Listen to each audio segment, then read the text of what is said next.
Let's solve this projectile problem. So the problem states a basketball player who is 2 meters tall is standing on the floor 10 meters away from the basket. So if the ball is shot at 40-degree angle from the horizontal, at what initial speed must the ball be thrown so it goes through the hoop without striking the board?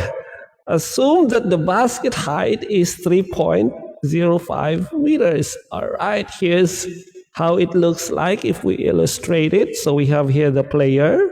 The height of the player is 2 meters.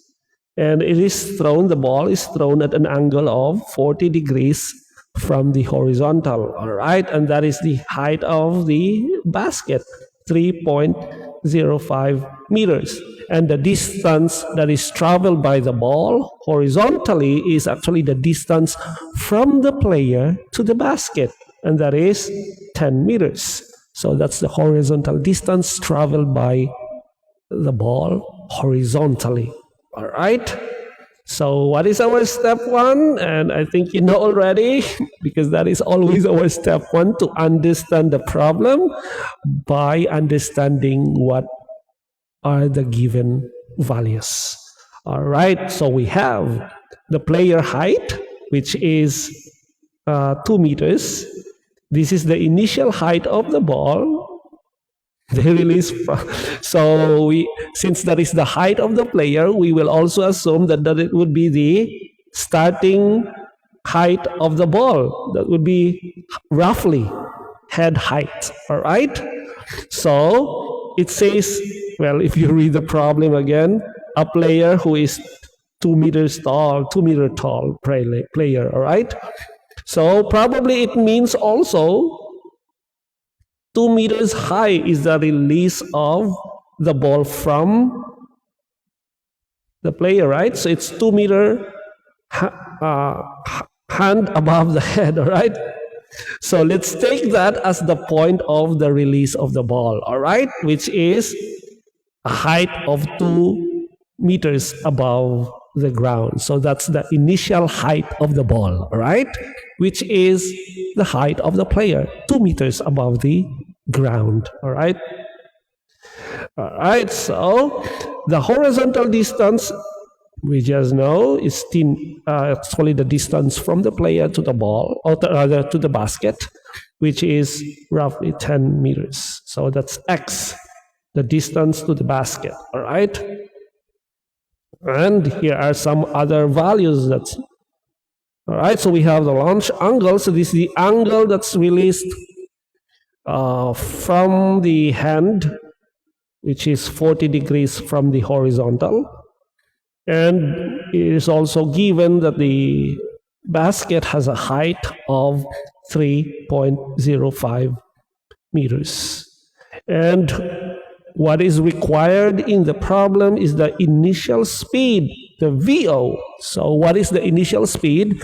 So that's the release of the ball from the hand of the player. What is the initial speed? And since no resistance, air resistance mentioned in the problem, so we reject or neglect the air resistance. Since the ball is thrown, that means there is a gravitational acceleration involved. And we know that that constant is 9.8 meters per second squared. All right. And step 2, we always do this. Step 2 is we will write the projectile equations. All right. And from those equations, we will choose which one is best to use to solve the problem. So write the projectile equations. All right. The general equations of motions are this. This one, as you can see, the distance is velocity times time, right? And this one is for the horizontal motion. As you can see, it's cosine of the angle. That means it uses the horizontal component of the velocity. So VO cosine, all right? While the other equation is the vertical motion. As you can see here, it's sine of the angle, and that means it's actually the vertical component of the velocity that we are actually using over there. So that's the distance t, the distance y is equal to the initial distance. And here we have, since this is a vertical motion, so that means gravity is involved. So that's why we have this component gt squared. All right. So at the basket, when the ball reaches the basket, it has traveled horizontally 10 meters. Its final distance is, vertical distance is 3.05 meters.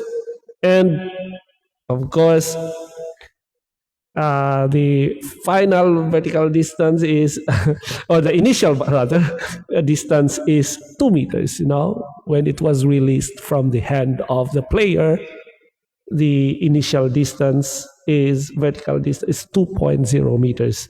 And it ends to the basket with a distance of 3.05 meters. All right. From the first equation, from this first equation of horizontal motion, we can actually solve there the time, right? We can solve the time. So time is equal to x over initial velocity times the cosine of the angle, right? That's the time from equation number 1. All right. So what we will do with that equation of the time is we will insert it to equation 2. So we will insert it over here, right? If we insert that in equation 2, this is what happens, all right? So here is now equation number 2, and what we did is we inserted the time. So this is the time. See, that's the time. We need to square it because that is equation 2 is. So we inserted the time there. And what happened if we inserted the time there? All right. We know that all right. So we can actually simplify this. If we want to simplify this, we can simplify this. And the simplification for that is this. This is the simplified form for that. All right. Just simplify it, all right? And there are still a lot of unknown values in this equation, right? However, we know that x is 10. We know that the angle is 40. And we know that g is 9.8, right? If we substitute all these numbers there, we can actually, what is left would only be, look, so we know that x is known, we know the angle, we know g, right? We know g. What is left is the initial velocity. And that is what the problem required. So if we substitute all these numbers to the equation there, so we will be left with the initial velocity only, right? So we can compute for the initial velocity like this, just simplified, all right? So substitute it there and then use your calculator to solve for the initial velocity. So you simplify further, and finally, to solve for the initial velocity, the answer is 10.66 meters per second. So that is the velocity of the release of the ball, you know? All right. And so if we interpret that number, that is the ball should be thrown at about an initial velocity of 10.7 meters per second. All right. Thank you so much for watching. And if you have more questions or clarifications, leave some comments below. All right. I hope to see you again in my next video.